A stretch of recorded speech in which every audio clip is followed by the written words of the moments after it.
Hello money talkers, welcome to my channel money talks with Payal. So insolation energy IPO को लेके इस video में हम बात करने वाले हैं। मैं अपना फाइनल डिसीजन भी आपको इसी वीडियो में बताऊंगी। रिव्यू इसका मैंने नहीं किया था, इसलिए यहाँ पे आपको इन शॉर्ट इसका रिव्यू मैं बता देती हूँ कि ये basically solar panels and modules को मैन्युफैक्चर करता है।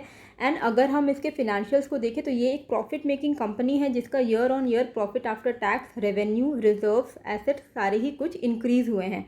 ओके, अगर हम इसका डिटेल्स देखते हैं तो ये एक एसएमई आईपीओ है जो कि बीएसई एसएमई सेगमेंट में लिस्ट होगा।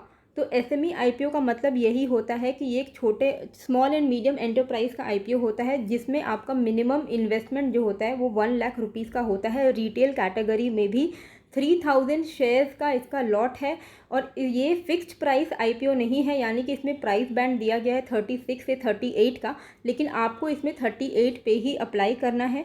और ये आईपीओ में अप्लाई करने का लास्ट डेट है 29 सितंबर, ये अभी ऑन गोइंग है। तो 38 पे अप्लाई करना है, 3000 शेयर्स का इसका लॉट है।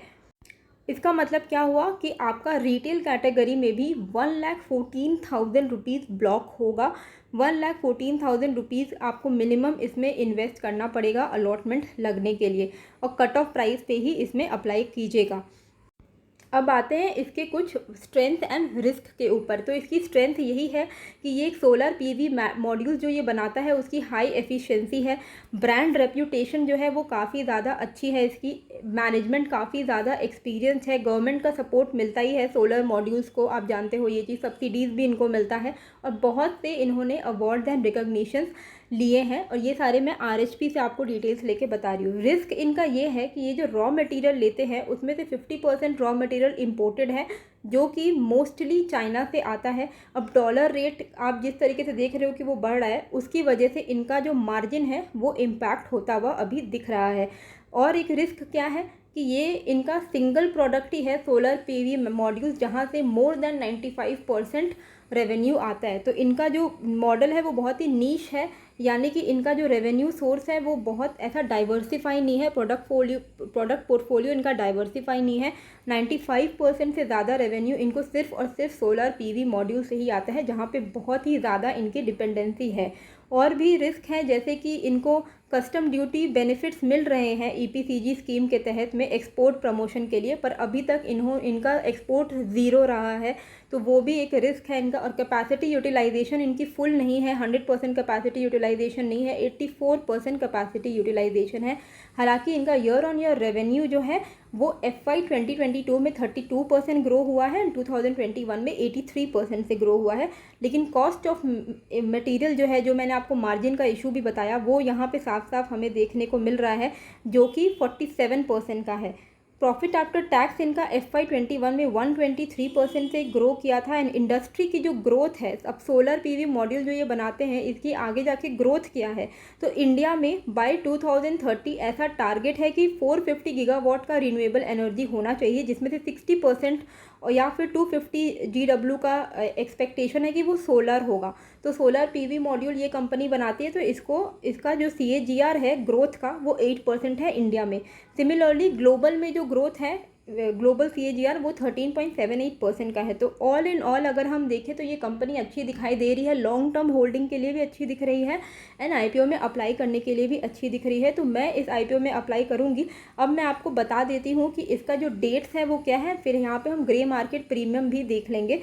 तो कल इसमें अप्लाई करने का लास्ट डेट है, अक्टूबर 4 को इसका अलॉटमेंट रिजल्ट आएगा। जिनको भी अलॉटमेंट मिलेगी उनके डीमैट अकाउंट में 7 अक्टूबर को जो शेयर्स हैं वो क्रेडिट हो जाएंगे। जिनको अलॉटमेंट नहीं मिलेगी उनको 6 अक्टूबर तक रिफंड आ जाएगा। और ये IPO जो है वो लिस्ट होने वाली है 10 अक्टूबर 2022 का। अब ग्रे मार्केट प्रीमियम देखें तो बहुत ही अच्छा इसमें डिमांड चल रहा है। 38 रुपीज़ का IPO है एंड 44 रुपीज़ का डायरेक्टली इसका ग्रे मार्केट प्रीमियम चल रहा है, यानी कि 115% का लिस्टिंग गेन्स होने के इसमें चांसेस हैं। 115 अगर ना भी हो, क्योंकि मार्केट सिनारियो आप खुद ही देख पा रहे हो कि थोड़ा डाइसी है, तो एक्सपेक्टेशन अगर हम कम भी कर ले तो भी ऐसा लगता ही है कि अच्छे खासे इसमें लिस्टिंग गेन्स होने के चांसेस हैं। डिमांड भी इसका अच्छा है, आप इसको HNI में भी लगा सकते हो। अब लगाना कैसे है IPO में, बहुत लोग पूछते हैं कि SME IPO में कैसे लगाए। तो एक तो तरीका होता है कि आप अपने बैंक के थ्रू लगाओ। बैंक में IPO आसबा करके, नेट बैंकिंग में, मोबाइल बैंकिंग में आप देखना IPO आसबा करके एक ऑप्शन होता है, वहाँ पे आप क्लिक करोगे ना, आप यहाँ पे इस IPO में, SME IPO में आप लगा सकते हो। सेकेंड ऑप्शन होता है अपने ब्रोकर के थ्रू। जैसे मेरा ज़ीरोधा है, तो ज़ीरोधा में आप देखो यहाँ पे कंसोल में जब आप जाओगे IPO का ऑप्शन आएगा। ये मोबाइल ऐप का मैं स्क्रीनशॉट भेज रही हूँ। IPO में जब आप क्लिक करोगे तो आप kite.zerodha.com में रीडायरेक्ट हो जाओगे और यहाँ पे आपको ये IPO का ऑप्शन दिख जाएगा, इंसोलेशन एनर्जी लिमिटेड। अप्लाई करके आप कर सकते हो। मैं आसबा के थ्रू ही अप्लाई करती हूँ, मैं ब्रोकर के थ्रू नहीं करती हूँ। तो आप किसी भी तरीके से अप्लाई कर सकते हो। होप आपको ये जो वीडियो है अच्छी लगी है। क्या आप इस IPO में अप्लाई करने वाले हो, मुझे कमेंट करके ज़रूर बताइएगा। एंड नए हो तो सब्सक्राइब कर दीजिएगा। मिलते हैं फिर एक नए वीडियो के साथ। Thank you.